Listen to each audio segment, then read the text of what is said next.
옆 사람과 함께 인사하겠습니다. 잘 나오셨습니다. 잘 나오셨습니다. 큰 은혜 받으십시오. 큰 은혜 받으십시오. 오늘은 누가 이웃이 되겠느냐라는 제목으로 말씀 함께 살펴보겠습니다. 오경을 포함한 율법을 10가지로 쭉 압축하면 나오는 것이 바로 십계명입니다. 그리고 그 십계명을 더 압축해서 2가지의 엑기스로 뽑아내면 하나님 사랑, 이웃 사랑이 남습니다. 그런데 하나님 사랑에 대한 부분은 사실 출애굽기, 레위기, 신명기 등등에서 아주 구체적으로 무엇을 해야 할지 또 무엇을 하지 말아야 할지에 대해서 구체적으로 명시를 하고 있습니다. 그러나 반면에 이웃 사랑 같은 경우에는 하지 말라는 것에 대해서는 잘 기술을 하고 있는데 해야 하는 것에 대해서는 또 누구에게 해야 되는지에 대해서는 조금 명확하게 드러나지 않고 있습니다. 십계명만 봐도 알 수 있습니다. 십계명에 5계명부터 10계명까지가 이웃 사랑에 대한 실천 내용인데 5계명만 부모를 공경하라 이렇게 하라라는 것이 있고 나머지는 다 살인하지 말라, 간음하지 말라, 도적질하지 말라, 거짓 증거하지 말라, 탐내지 말라, 하지 말라는 것으로 가득 차 있습니다. 그러면 우리가 한번 생각해 볼 수 있죠. 우리는 아무것도 하지 않으면 그 이웃 사랑을 실천하고 있는 것이 됩니다. 그런데 과연 그것으로 이웃 사랑이 충족될까요? 또 분명히 그런 것은 아니라는 것을 우리는 뉘앙스적으로 잘 알 수 있습니다.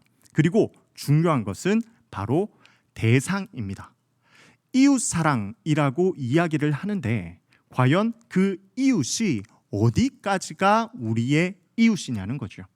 사전적 정의로 이웃을 한번 살펴보면 가까이 사는 집 혹은 그런 사람이라고 나옵니다. 가까이에 있는 집이나 사람이 거기에 포함된다는 거죠. 그러나 이것 또한 애매합니다. 왜냐하면 어디까지가 가까이인지 이것은 너무나 주관적으로 결정을 내릴 수 있기 때문입니다. 그래서 이웃이 누구인가?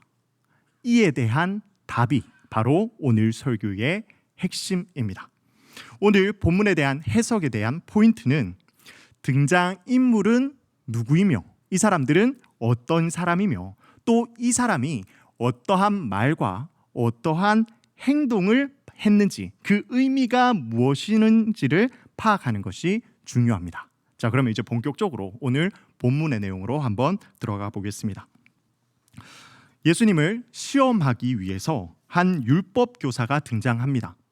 일반적으로는 이러한 부류의 사람들은 율법 교사가 아니라 서기관이라고 성경에서 자주 표기를 합니다. 그런데 오늘 본문에서는 이 사람을 율법 교사다 이렇게 소개해주고 있습니다. 이것을 통해서 지금 이 사람과 예수님의 대화의 논쟁이 율법과 관련 있다라는 것을 알 수 있고 또 이 사람이 율법의 전문가다라는 것을 암시해주고 있습니다.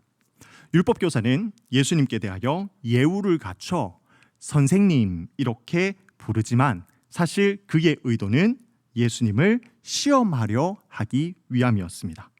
지금 말하고 있는 이 율법 교사는 사실 자타로 공인을 받고 있는 율법 선생입니다. 그러나 예수님은 그렇지 않죠. 그럼에도 불구하고 사람들이 예수님께로 찾아와 배우고 있는 그러한 상황입니다. 이러한 상황 가운데에서 지금 예수님께 애매한 질문, 대답하기 곤란한 그러한 질문을 주어서 예수님이 참 선생이 아니라는 점을 입증하기 위해서 이렇게 질문합니다. 선생님, 내가 무엇을 하여야 영생을 얻으리까? 이 질문을 잘 기억해 주십시오. 이때 예수님께서 속 시원하게 대답해 주시지 않고 오히려 반문합니다. 율법에 뭐라 기록되어 있고 너는 그것을 어떻게 읽느냐? 율법 교사는 율법의 전문가답게 신명기 6장과 레위기 19장 속에서 그 답을 잘 찾아냅니다. 마음과 목숨과 힘과 뜻을 다하여 하나님을 사랑하는 것, 그리고 내 자신같이 내 이웃을 사랑하는 것, 그것이 바로 율법이고 영생을 얻는 방법입니다. 이렇게 핵심을 찾아냈습니다. 예수님께서도 그에 대해서 옳다고 동의를 하시며 네가 이것을 행하면 영생을 얻을 것이다. 이렇게 답변을 주십니다. 그의 질문은 여기서 그치지 않고 내 이웃이 누구입니까? 이렇게 추가적인 질문을 예수님께 드립니다. 당시 유대인에게 있어서 기본적으로 이웃이라고 한다면 동족 유대인만이 유대인의 이웃이 될 수 있었습니다. 그러니까 다른 이방인들, 특별히 사마리아인은 그들의 이웃이 될 수 없었죠. 또 조금 더 작은 범위에서 유대인 중에서도 바리새인 같은 경우에는 유대인이라고 다 이웃이 되는 것이 아니라 그 속에서 그들이 정한 율법과 전통을 잘 지키는 사람만이 그 사람들의 이웃의 범주에 속했습니다. 그리고 여기서 조금 더 폐쇄적인 집단이 있는데 에세네파 혹은 쿰란 공동체라고 하는 집단이 있었습니다. 그 사람들은 자신들은 빛의 자녀에 속했고 자신 공동체에 속하지 않은 사람들은 어둠의 자식이다 라고 하면서 자신의 공동체의 외의 사람들을 미워하라까지 이렇게 가르쳤던 사람들입니다. 그러니까 유대인에게 있어서 그 이웃은 되게 민족적이며 되게 제한적이었다라는 기본적인 상식이 깔려 있었죠. 자, 그러한 상황 가운데서 지금 이 율법 교사가 예수님께 내 이웃이 누구입니까? 이렇게 질문을 던졌는데 이 누가복음을 기록했던 저자 누가는 특별히 이 질문이 율법 교사가 자신을 옳게 보이려고 예수님께 여쭙는 것이다 라는 부연 설명을 해줍니다. 이 질문을 통해서 율법 교사가 과연 어떻게 자기를 옳게 보이게 그렇게 드러낼 수 있었을까요? 그것은 그가 생각했을 때 내 이웃이 누굽니까? 라고 예수님께 질문하면 예수님은 당시의 정서를 반영해서 너의 친척과 너의 가족과 너의 친구가 바로 너의 이웃이다 라고 이렇게 대답해 주실 줄 알았습니다. 그러면 이제 이 사람은 저는 제 생명을 다 바쳐서 저의 가족과 친척과 친구를 사랑했습니다. 이렇게 대답할 것이고 그러면 예수님께서 그렇구나. 너는 참 잘했구나. 이렇게 칭찬받을 것을 생각했죠. 그리고 그 주변에 지금 사람들이 많이 있는데 그 사람들로부터도 저 사람은 의인이구나 인정받고 또 칭찬받는 그 사실을 부러워하게 만들려는 의도였죠. 이게 바로 그의 머릿속으로 생각했던 시나리오였습니다. 그러나 그의 기대와는 다르게 예수님은 선한 사마리아인 비유를 통해서 그가 가지고 있던 상식을 깨버리는 이웃의 범위를 가르쳐 주십니다. 자, 여기까지가 우리가 함께 읽었던 본문의 이야기고요. 이제 그 뒤에 이어지는 선한 사마리아인, 여러분들이 잘 알고 계시는 그 내용을 조금 더 구체적으로 한번 살펴보겠습니다. 어떤 사람이 예루살렘에서 여리고로 내려가다가 강도를 만납니다. 예루살렘에서 여리고까지는 대략 27km 정도 되는 거리라고 합니다. 그런데 그 길이 어떤 길이냐면 예루살렘까지는 괜찮지만 그 예루살렘을 조금만 넘어가 버리면 여리고 도착할 때까지 대다수의 길이 광야로 이루어져 있습니다. 그 광야에는 동굴이 많아서 강도들이 숨어 있다가 사람들을 강탈하기 딱 좋은 그러한 환경의 길이었다는 말이죠.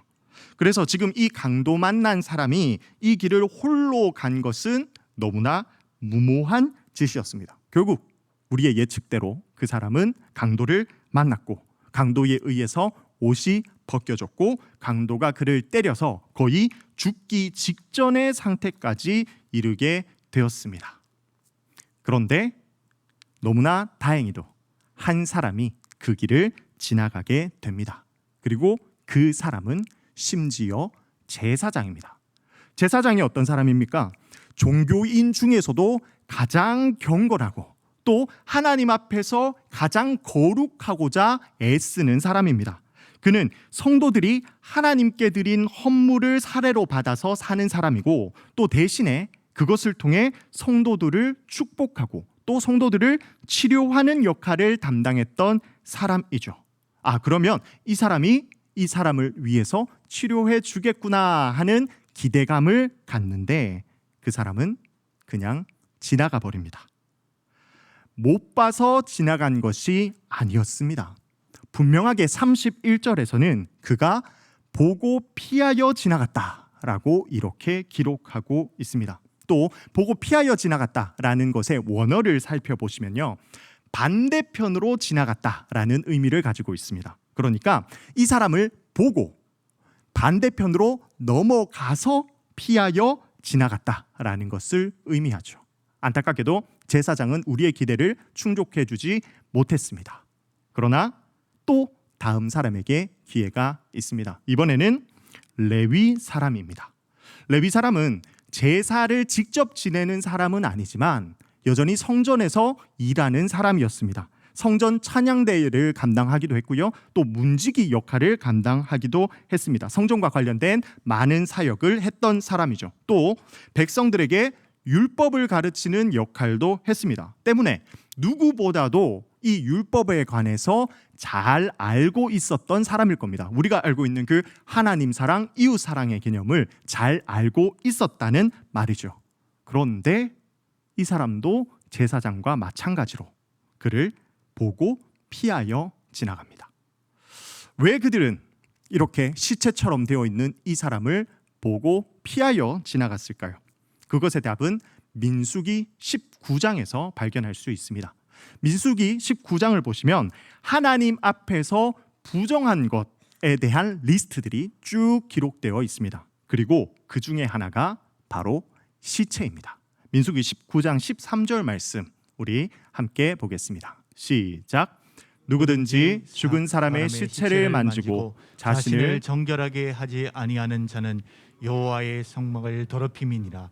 그가 이스라엘에서 끊어질 것은 정결하게 하는 그에게 부리지 아니하므로 깨끗하게 되지 못하고 그 부정함이 그대로 있을 것임이니라. 아멘.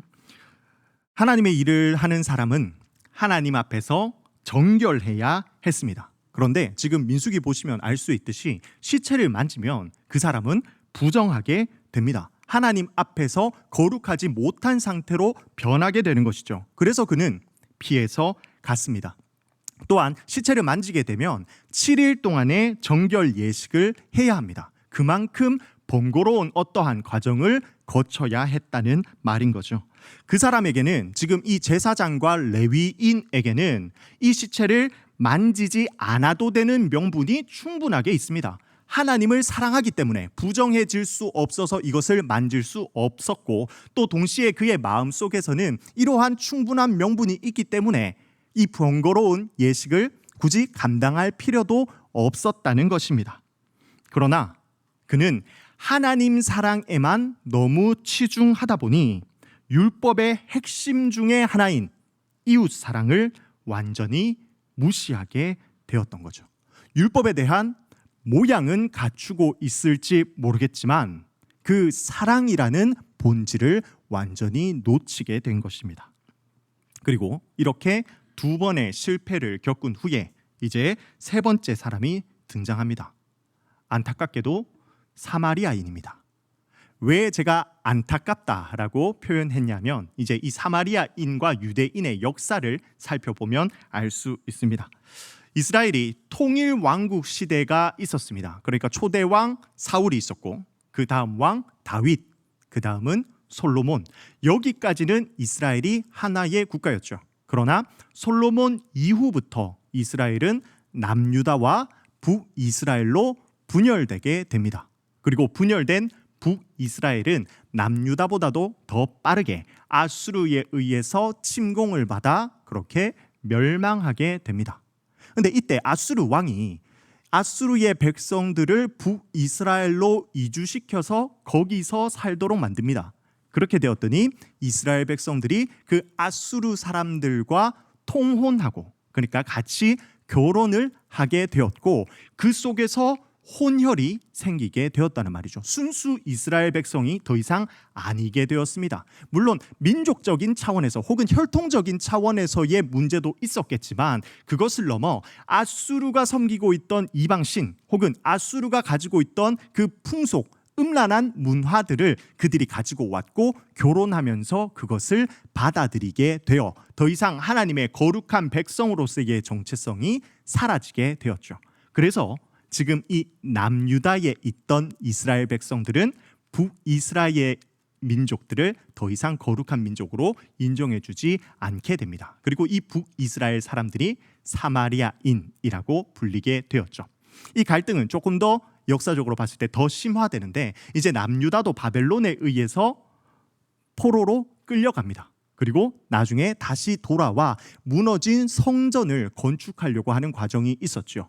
그때 사마리아인들이 와서 우리도 이 성전을 건축하는데 동참하고 싶습니다 라고 했는데 남유다 사람들은 이를 거부합니다. 너희는 더 이상 순수한 혈통이 아니니까 불가능하다, 안 된다, 이렇게 거부를 했죠. 그랬더니 사마리아인들이 이를 괘씸하게 여겨서 이 성전 건축하는 것을 방해하기까지 합니다. 또 역사적으로 그 이후로도 그들과 갈등이 계속 겪고 오다가 이제는 물리적인 충돌까지 일어나는데 남유다가 있었고요, 사마리아가 있었고 그 위에는 또 갈릴리가 있습니다. 갈릴리에 있던 유대인들이 이제 사마리아를 거쳐 남유다로 이동하는 과정에서 사마리아인의 침공을 받아 살해당하게 됩니다. 그랬더니 이제는 갈릴리에 있던 유대인들이 또 이것을 참지 못하고 사마리아로 쳐들어가서 살해하고 그렇게 작은 그런 약탈을 일삼게 되었죠. 그렇게 이제 서로의 갈등이 거의 최고조에 올라와 있는 상태입니다. 사마리아인은 더 이상 유대인을 동족으로 인정할 수 없고 유대인도 동족이 아니라 제일 혐오하는 대상으로 그렇게 사마리아인을 삼고 있는 그러한 분위기 속에 있는 것입니다. 자, 그러한 사전 지식 아래서 이제 사마리아인이 어떻게 행하는지 한번 살펴보겠습니다. 사마리아인도 분명히 여행 중이어서 갈 길이 바쁘겠지만 길에 쓰러져 있는 사람을 보고 그를 불쌍히 여깁니다. 근데 생각해 보면 사실 지금 이 상황이 아주 위험한 상황일 수 있습니다. 왜 그렇습니까? 지금 강도가 완전히 물러났다고 확신할 수 없죠. 사마리아인이 이 사람을, 쓰러진 사람을 도와주는 과정 속에서 강도들이 또 보고 있다가 그를 습격할 수도 있는 매우 위험천만한 그러한 상황이라는 겁니다. 그러나 그는 자신이 해야만 하는 그 일을 진행합니다. 그리고 그가 하는 일은 강도의 행동과 대조를 이루면서 이제 그 시체처럼 누워있던 그 사람에게 치유와 회복이 일어나는 것을 행동적으로 보여줍니다. 강도는요, 그 사람의 옷을 벗겼는데 사마리아인은 자신의 옷을 찢어서 붕대로 삼아 그 사람의 상처를 싸매줍니다. 강도는 그 사람을 때렸는데 사마리아인은 맞은 상처에 기름과 포도주를 부어줍니다. 강도는요, 그 사람을 길거리에 버리고 갔는데 사마리아인은 그 사람을 여관으로 데리고 갑니다. 강도는 그의 소유물을 훔치고 떠났는데 사마리아인은 자신이 여관비와 치료비까지 지불하는 모습을 보여줍니다. 이렇게 이 사람에게 점점 회복이 일어나고 있다라는 것을 볼 수 있죠. 그리고 우리가 조금 살펴봐야 할 부분이 있습니다. 바로 기름과 포도주입니다. 지금 여기서는 이 사람이 상처에 기름과 포도주를 부었다라고 합니다. 성경 시대에는 대표적인 응급치료약이 바로 올리브 기름과 포도주가 맞습니다. 그러나 우리는 여기에 잘 익숙하지 않죠. 오히려 기름과 포도주는 다른 용도로 우리가 쓰이는 것을 잘 알고 있습니다. 바로 성전 제사에 바쳐진 제물이라는 것을 우리는 잘 알죠. 올리브 기름은 아침과 저녁에 번제단에 올려지는 그 상번제에 사용되는 제물이었습니다. 그리고 포도주는 초막절에 관제 예식에 사용되는 예물이었습니다. 지금 보실까요? 사마리아인 이전에 등장했던 제사장과 레위인이 있었습니다. 이 사람들은 성전에서 일했기 때문에 이 상번제와 관제에 관한 전문가들이었을 겁니다. 그러나 이들은 번제단에서 기름과 포도주를 부을 줄은 알았지만 삶의 현장에서 어떻게 이것을 써야 하는지에 대해서는 전혀 모르고 있었죠. 오히려 사마리아인은 강도 만난 자의 상처에 이것들을 부음으로써 하나님께서 기뻐하시는 거룩한 산 제사를 드리는 모습이 이렇게 보여지는 겁니다. 이렇게 사마리아인 비유를 마치시며 예수님께서 질문을 던지십니다. 누가 강도 만난 자의 이웃이 되겠느냐? 상식적으로 생각했을 때 예수님께서 지금 우리 성도님들께 질문을 하면 뭐라고 대답하시겠습니까? 지금 이 세 명 중에 누가 강도 만난 자의 이웃이니? 질문을 받았어요. 뭐라고 대답하시겠습니까? 사마리아인, 이렇게 대답을 하겠죠. 이것이 당연하고 자연스러운 반응입니다. 그런데 율법 교사는 그렇게 대답하지 않습니다. 37절을 보시면요, 자비를 베푼 자니이다 라고 대답합니다. 왜 이렇게 대답했을까요? 틀린 말은 아니죠. 그러나 율법 교사는요, 제사장과 레위인 편입니다. 그러나 지금 이 비유를 들으면서 쉽게 레위인과 제사장 편을 들 수 없죠. 명확하게 사마리아인이 잘했고 이들은 잘못했기 때문입니다. 그렇다고 그의 상식 속에서 사마리아인의 편을 들 수도 없었고 그를 이웃으로 인정할 수도 없었던 겁니다. 그래서 사마리아인입니다가 아닌 자비를 베푼 자니이다 라고 대답을 하죠. 아직도 이 율법 교사는 여전히 자신의 상식선에서의 이웃, 그 민족적인 경계를 벗어나지 못하고 있었던 겁니다. 자, 그러면 이제 질문을 한번 비교해 보겠습니다. 율법 교사가 했던 질문과 예수님의 질문을 비교해서 보겠습니다. 율법 교사는 내 이웃이 누구니까? 라고 질문을 했습니다. 그러니까 내가 챙겨야 할 사람의 범위가 어디까지입니까? 라고 묻는 질문입니다. 반면에 예수님은 누가 강도 만난 자의 이웃이 되겠느냐라고 묻습니다. 이것은요, 연약한 자를 돕는 이웃이 누구인가라고 묻는 질문입니다. 그러니까 이 이웃의 개념이 율법 교사에게는 나 중심적이었는데 이제는 예수님은 그것을 연약한 자 중심으로 완전히 이웃의 차원을 바꿔버리시는 질문인 겁니다. 이웃이 민족적인 경계에 머물지 않고 고정적이지 않으며 사랑을 통해서 만들어지는 것이 바로 이웃이라는 거죠. 혹시 고정적이지 않고 연약한 자를 위하여 자기 자신의 모든 것을 내어준 이웃 생각나시는 분 있습니까? 예수님입니다. 자기를 필요로 하는 사람을 위해서 자기의 모든 것을 베푸는 자의 모습, 바로 예수님이죠. 우리를 스스로 구원할 수 없는 죄인이기에, 연약한 죄인이기 때문에 예수님은 우리를 위해서 대신 죽어주셨습니다. 심지어 우리가 싫다고, 너무 하나님 밉다고 그렇게 거부하고 계속 죄를 짓는 과정 속에 있고 예수님을 십자가에 못 박혀 죽이는 그러한 상황 속에 있지만 그러한 죄인들을 위해서 죽어주시는 예수 그리스도가 계시죠. 바로 예수님이 참 선한 사마리아인이었던 겁니다. 예수님은 자신이 그렇게 가르치신 대로 살아가셨고 또 그렇게 죽으셔서 우리의 길과 모범이 되어주셨던 거죠. 오늘 이 교훈은요, 단순히 우리 믿는 사람이 어떻게 살아가는 것이 더 좋은가, 더 좋은 모습인가에 대한 대답이 결코 아닙니다. 왜냐하면 율법 교사의 첫 질문, 제가 아까 기억하라고 했던 그 첫 질문이 뭐였습니까? 내가 무엇을 하여야 영생을 얻으리이까? 바로 영생과 구원과 관련 있는 질문이 바로 이 대답이기 때문입니다.